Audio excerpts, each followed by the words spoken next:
It's happened again, and somehow I can hardly believe it. The sheer greed on display from Activision and Treyarch just seems to know no bounds. And that's not something that I say lightly. They've just released their worst update yet, and it's truly shocking in how transparently it money grabs. Hey everyone, and welcome back to another report. Yes, it has happened again. Every time they update Call of Duty Black Ops 4, it's hard to imagine the game getting worse, yet somehow it does. And today's story carries with it, I think, a lot of additional context. Their refusal to talk about microtransactions for Call of Duty Modern Warfare, and how they added microtransactions to Crash Team Racing post-launch, something that's particularly suspect due to the slow rate at which you normally earn currency in-game there. Now, I usually do what I can to maintain a neutral tone on this channel, but sometimes, the situation just warrants breaking that, because this is transparently nasty and it needs to be called out stridently. First though, YouTube seems to be deranking content from independent news sources, favoring mainstream ones, and they seem to have also implemented their focus on user satisfaction. So be sure to hit that like button, and also be sure to subscribe and ring the bell. That's actually a new stat that YouTube has shown us, indicating that it's now something they weigh heavily. Sorry for the inconvenience, but such is the way of things. Okay, let's get into it. The second half of Call of Duty Black Ops 4's zombie-themed season has launched on consoles, bringing with it a number of new changes plus new loot.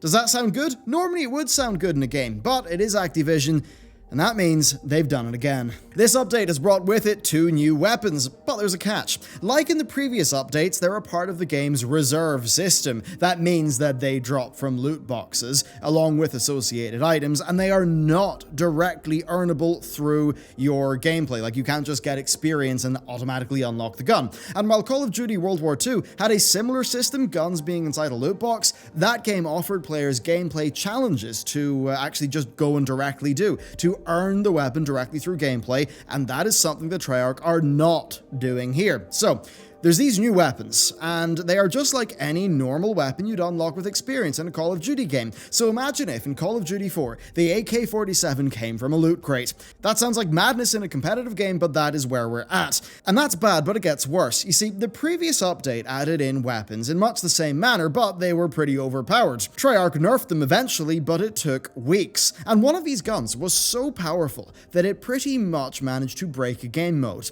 That's the level of power that they knew that weapon had at launch, yet Treyarch let this undeniably pay-to-win situation persist for weeks before they nerfed the gun. You could just go in-game and get totally slaughtered by a gun that you otherwise could not get without just going through loot crates. A pretty unacceptable pay-to-win situation. And guess what? It's happened again. The new sniper rifle that's been added in this update in the reserve system is pretty much a one-hit kill with a very high rate of fire and low recoil. The community is regarding it as one of the stronger guns in the game right now, and it's only possible to get it through reserves. While it was possible to give Treyarch the benefit of the doubt last time, maybe saying, oh, you know, it was a bug, it was too powerful, they didn't mean it, well, we now pretty much know that this is on purpose, because it's happened again. Remember, Call of Duty is a major esport in Activision's lineup, so they treat this game's competitiveness seriously. There's no way that they do not balance test their weapons before implementation, before release.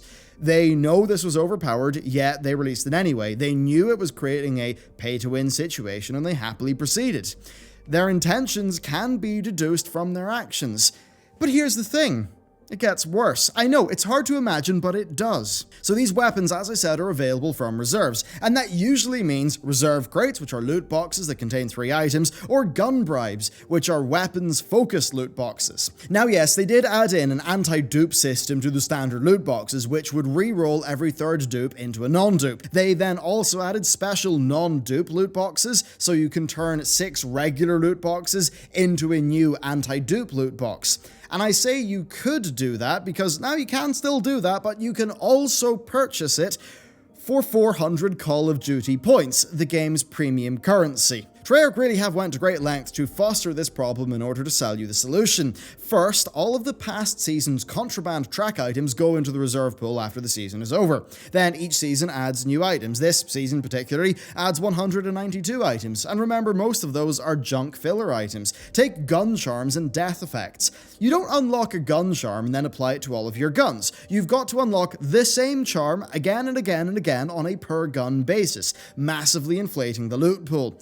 This, remember, is the same loot pool that contains powerful new guns for Creator class. So they did that in a game that initially had zero dupe protection, only to add in minor dupe protection mechanics, then add in an anti-dupe loot box, which they clearly added so they could then flip the switch now and sell that anti-dupe loot box to you for real money. And really, this is one of the most clear instances of creating a problem, making it worse, fostering it, and then selling people the solution. Oh, and also, this season's contraband track, it's 60 levels long instead of 40, and those 60 are actually padded out with single item loot boxes, which people aren't happy about either. But okay, what about the gun bribes? Well, gun bribes give you a non-dupe weapon, and that does sound good, but here's the problem. While sure, you can get, I think, one of them from the season's contraband track, past that, they're pretty hard to get. They've been included in bundles for real money before.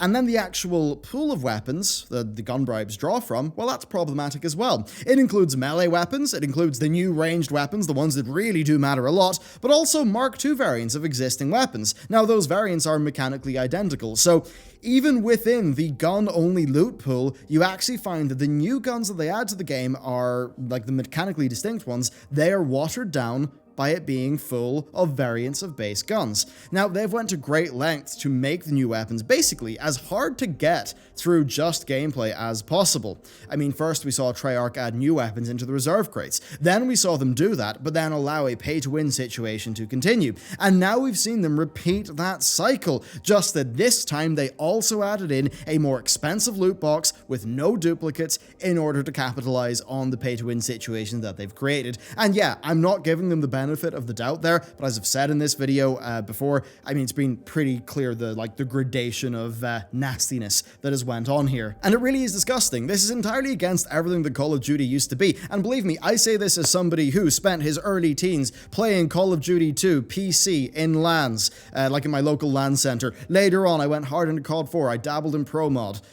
And this is just so different to that time. And when you look into the future, it's a bit grim. Call of Duty Modern Warfare is on the horizon, and you know what? A lot of the gameplay seems great from their previews, but past saying that all future maps will be free and that there'll be no season pass, they're not saying anything about the game's business model. And based on the game's additions, well, we think there'll be cosmetic characters, and again, there's also a game edition that is above the Operator Edition that comes with 3,000 Call of Duty points. That's the premium currency, so we can deduce that there will be something Call of Duty Black Ops 4 like in terms of monetization with this game. And throughout Black Ops 4's life, we've just seen them ruthlessly experiment with microtransactions. We had the bundles, we had loot boxes of different varieties, silly things like the $1 red dot site, the $2 smiley face reticle, and more recently the loot boxes with weapons and the pay-to-win situations. Are these instances, are they just Activision squeezing the last drops of money out of what is soon to be an old game, or is this them iterating and finding out what the next business model for Call of Duty will be?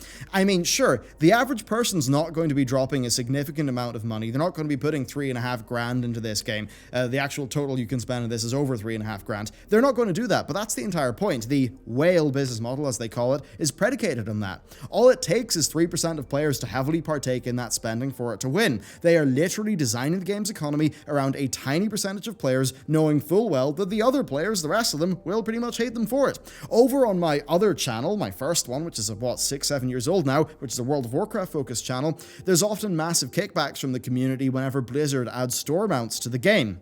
Now, this kickback is irrelevant to Blizzard because the people who those store mounts are targeted to are not the type of people who would be angry at store mounts. That business model is designed such that only a small percentage of the total player base has to partake for it to be a wild success. I mean, look at this. You could spend 2-3 years making a game and sell a copy for $60, or you could have an artist and an animator make a shiny new mount that people can ride, and you can sell that for $25. Guess what? One of those is a lot more profitable, and that is what we're seeing across the industry. But there's a pretty large difference. In World of Warcraft, it's purely cosmetic. Over here in Call of Duty, it's not. And the fact that they're willing to cross that line is shocking, given how Call of Duty is supposed to be a competitive shooter. They're trying to trump up its esports situation and make that a really big thing.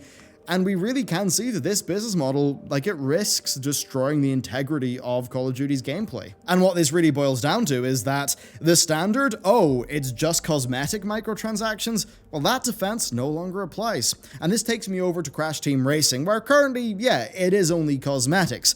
But will that change? Will they add mechanically distinct kart variants like we see in Mario Kart? Will they be in a loot box that you can purchase for money? It's hard to say right now, but given their treatment of Call of Duty, it does not seem impossible. After all, they are turning Crash Team Racing into a live service. And it's worrying. This is what we're seeing across gaming. It's what we're seeing now with Activision. I'm very keen to see what happens with Blizzard. Will Overwatch 2 cross some lines? Will they use the fact that Overwatch 2 is will they use how Overwatch 2 is almost certainly going to be a PvE game in order to be a little bit more pay to win with their boosters and maybe things like that with their loot boxes that'll just, get a little bit more money? Very worrying to say, but it is all Activision Blizzard, and it's very sad to see them do this. It's absolutely hurting the integrity of their gameplay and the quality of their games. And the sad thing is that it seems like it actually does work. As I said, this is a business model where at least short term, it's okay to piss off 95% of your player base because all the money's coming from 5%. And that really is quite worrying. When the financial success of your game is less tied to the vast majority of your players enjoying it, well, man, those incentives are pretty darn whack, aren't they? They're a bit mad. They're not really where I think the incentives of game development should be. The incentive should be make a quality product for your audience, have them pay for it, and have them have a good time. And that's happening less and less. Let me know what you think. Thank you very much for watching this video. As I said, be sure to subscribe, like, and ring that bell. It matters a lot more now, seemingly with the algorithm changes that have been made, and I really do appreciate the efforts that people have went to. We've seen just a lot of response there, and I really do thank you a lot for it. So, yeah, there you go. Cheers, everyone. I shall see you next time.